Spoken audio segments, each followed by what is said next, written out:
एक संत हुए हैं सुदर्शन सिंह जी चक्र। बहुत ही उच्च कोटि के संत हुए हैं। उनके परिवार में सभी लोग उनकी छोटी उम्र में ही भगवत धाम चले गए थे। केवल एक छोटा भाई बचा था, वो भी अक्सर बीमार रहता था।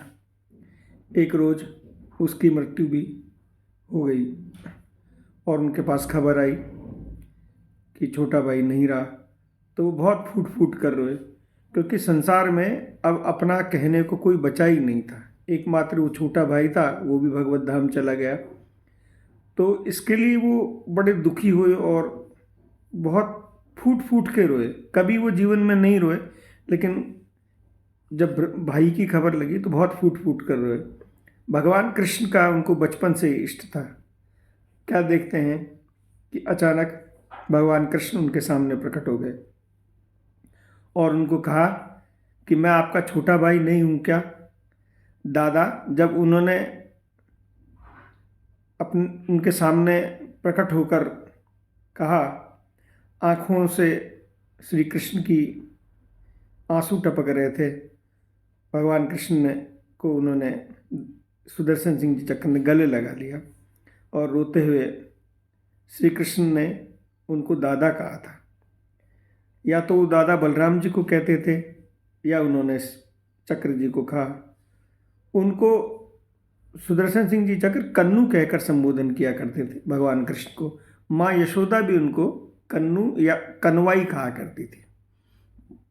इस रिश्ते को श्री कृष्ण ने हमेशा निभाया। एक बार की सत्य घटना है कि सुदर्शन सिंह जी चक्र रामवन चित्रकूट गए हुए थे। वहाँ उस वक्त बहुत ही गहरा जंगल था। वहाँ पर शेर इत्यादि रहा करते थे, सेंचुरी एरिया था। तो वहाँ पर जब चक्र जी रह रहे थे तो उनकी शेर देखने की और उनके साथ रात्रि में समय व्यतीत करने की इच्छा हुई। उन्होंने फॉरेस्ट वाले गार्ड से कहा कि उन्होंने बताया कि भाई यहाँ जंगल में शेर कहाँ रहते हैं। तो उसने पूछा, तो उसने एक बहुत ही ऊंचा पहाड़ की चोटी की तरफ इशारा करते हुए बताया कि वहाँ पर 5-7 गुफाएं हैं, उनमें गुफाओं में शेरों के जोड़े रहते हैं, पर वहाँ जाने की मनाही है, बहुत ही खतरनाक है। यदि कोई भूल से भी उस ओर चला जाता है तो सुबह उसकी हड्डियाँ ही मिलती है, इसलिए उस तरफ किसी को जाने की नहीं देते। इस प्रकार पूरी जानकारी उससे पहले चक्र जी ने ले ली और जंगल की तरफ शाम को 4 बजे के आसपास पहाड़ी की तरफ चढ़ाई करने लगे।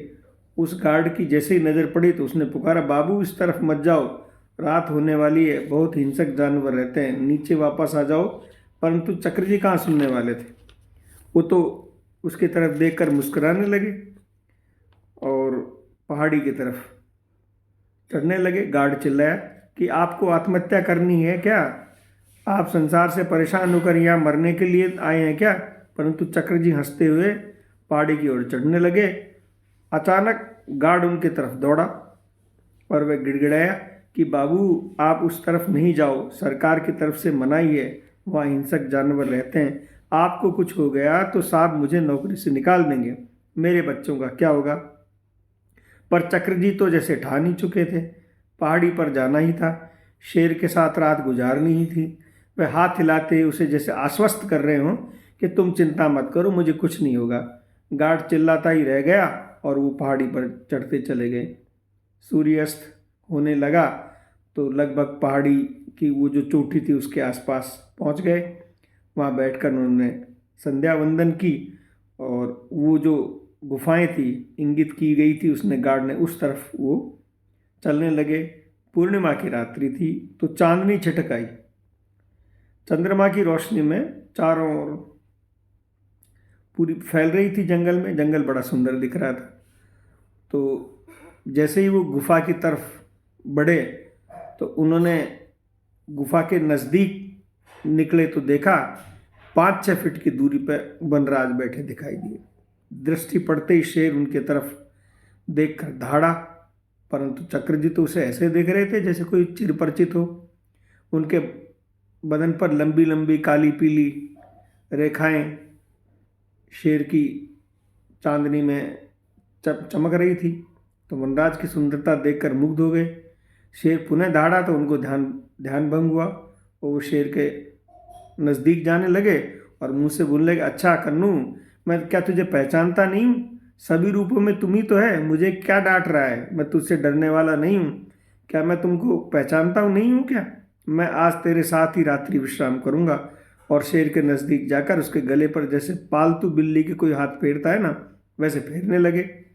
वो भी धीरे धीरे शांत हो गया और पूंछ हिलाने लगा जैसे पालतू हो। चक्र जी बोले, अब अंदर चले, तेरी गुफा में ही रात्रि विश्राम करेंगे। वो आगे आगे होकर चलने लगा। गुफा में चक्र जी ने थोड़ी बालू मिट्टी को बराबर करके अपने सोने के लिए स्थान बना लिया और लेट गए।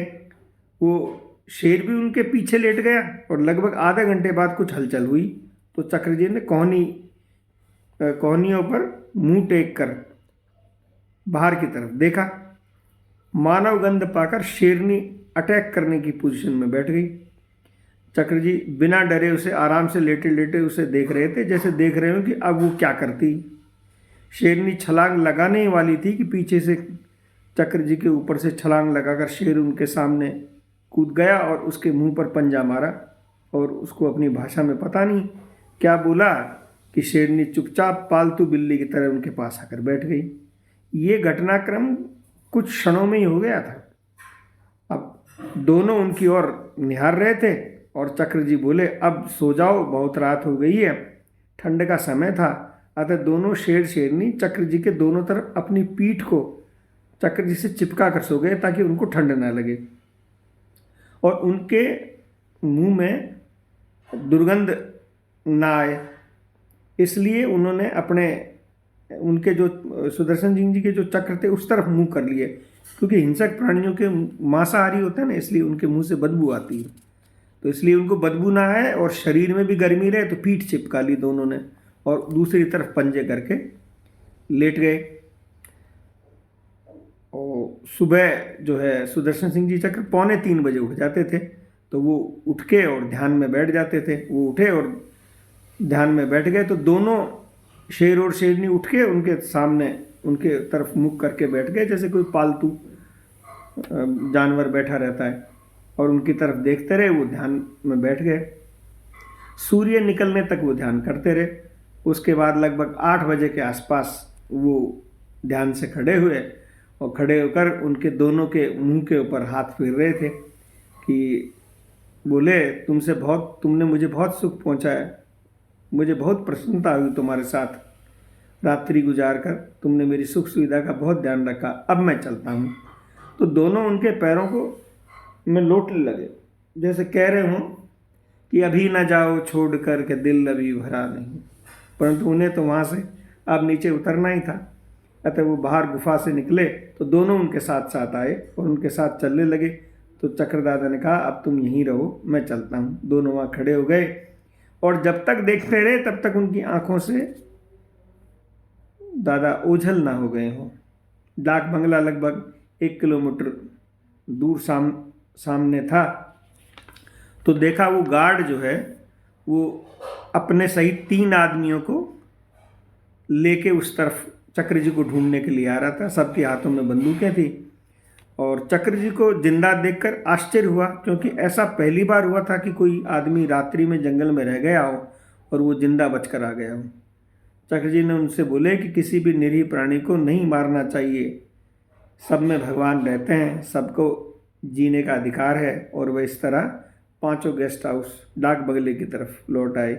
एकदम सत्य घटना है। जय जय श्री राधे, निताई गौर हरि बोल।